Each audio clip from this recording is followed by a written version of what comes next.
Assalamualaikum dear students. Today dated 27/9/2020, class 9th subject science, topic flotation and our subtopic is buoyancy.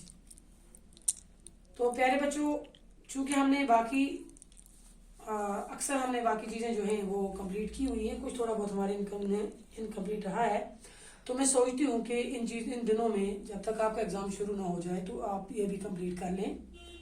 तो हमारे पास एक चीज़ आती है buoyancy.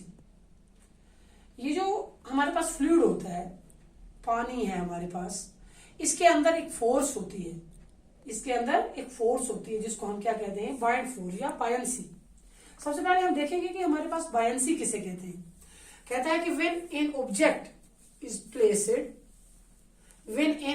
Is placed in a liquid, जब किसी भी चीज को लिक्विड में रखो, the liquid exerts N upward force on it. Liquid जो है ये इसके अंदर एक अपवर्ड फोर्स पैदा होती है जो धक्का देती है ऊपर की तरफ।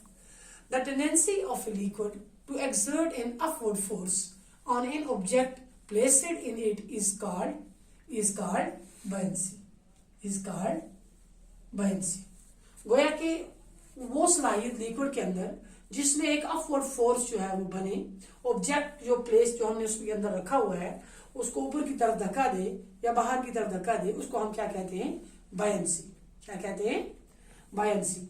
गोया कि suppose if we lift a stone lying at the bottom of a pond, मतलब अगर एक पॉन्ड है, एक तालाब है, उसमें एक पत्थर हम उसको उठाएंगे, it appears to be light as long as it is being lifted inside water.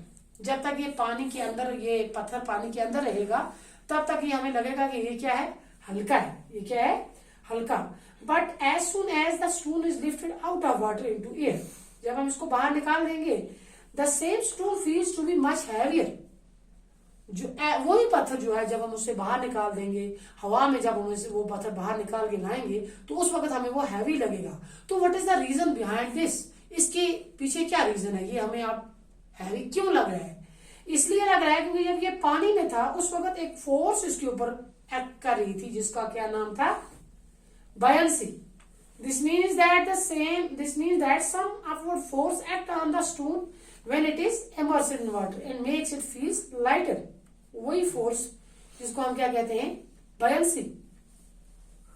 तो in general when an object is immersed in water, है ना, it appears to be lose some weight and feels lighter. तो अगर हम इसको conclude करेंगे, the object appears to be less heavy when submerged in water than they are in air. गोया कि the object appear to be less heavy in water because the water exerts an upward force on them. It is not only water when exerts an upward force on the object immersed in it. In fact, every liquid exerts an upward force on the object immersed on it. अगर हम इसके बाद यहाँ बात करेंगे buoyancy का, आपको समझ आया होगा कि जब हम किसी ऑब्जेक्ट को लिक्विड के अंदर प्लेस करते हैं तो लिक्विड के अंदर एक फोर्स बनती है जिसको क्या कहते हैं, बायंसी। इसके बाद हमारे पास एक और चीज आती है जिसको हम इसी के साथ मिली जुली, जिसको हम कहते हैं बायंट फोर्स। ये बायंट फोर्स क्या है? When an object is immersed in a liquid it experiences N upward force. जब हम किसी चीज को लिक्विड के अंदर रखेंगे तो ये अपवर्ड फोर्स इसको धक्का देगी, है ना। This upward force is called buoyant force या बायंसी जिसे हम कहते हैं। यही अपवर्ड फोर्स जो है इसको क्या कहते हैं हम, बायंट फोर्स और buoyancy. Thus, the upward force acting on an object immersed in liquid is called buoyant force. वो फोर्स जो उस ऑब्जेक्ट के ऊपर काम करे। मान लो हमने पत्थर यहां रखा है, अब फोर्स कहां से लगेगी उसको? जब हम उस पत्थर को यहाँ हाथ डालेंगे पानी के अंदर तो हमारा हाथ जो है, जब हमने उसको ऊपर उठाया, वही हाथ हमारा क्या है, एक फोर्स है, एक फोर्स का काम करेगा, है ना। Thus the upward force acting on an object immersed in liquid is called buoyant force. ये buoyant force जो है, it is also called the upthrust. इसको हम upthrust भी कहते हैं। किसको? buoyant force को upthrust भी कहा जाता है।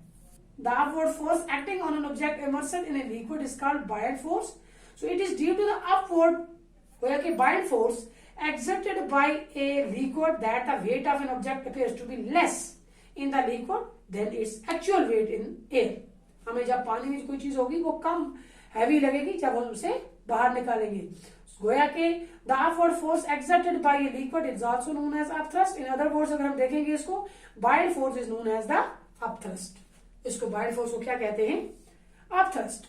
So it is the buoyant force, but it is the buoyant force which makes the heavy object seems lighter in water. मतलब जब आप देखो एक किश्ती को, आप देखो बोट को, देखो बोट तैर रही है किसके ऊपर? वाटर के ऊपर. वाटर के ऊपर बोट तैर रही है. किस तरह तैर रही है? ये कैसे तैर, कभी आपने सोचा कैसे तैरती है ये इसके नीचे जो पानी है, पानी में कौन सी फोर्स है? Bind force. वो इसको क्या करती है? तैरने में मदद देती है. तैरने में मदद देती है. कौन? मतलब it is due to the upward force, है ना, या जिसको हम कहेंगे बाइंड फोर्स या upthrust exerted by water, that we are able to swim in water and ships float in water. अगर इसमें बाइंड फोर्स वाटर में नहीं होगी तो शिप भी इसके ऊपर फ्लोट नहीं कर सकते, हम भी इसके अंदर तैर नहीं सकते. If there were no upward force of water we would not be able to swim and the ships would also sink.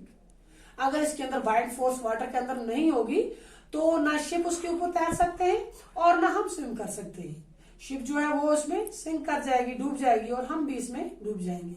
So it is the bind force which help us to swim in water and also which help the ships to float on water.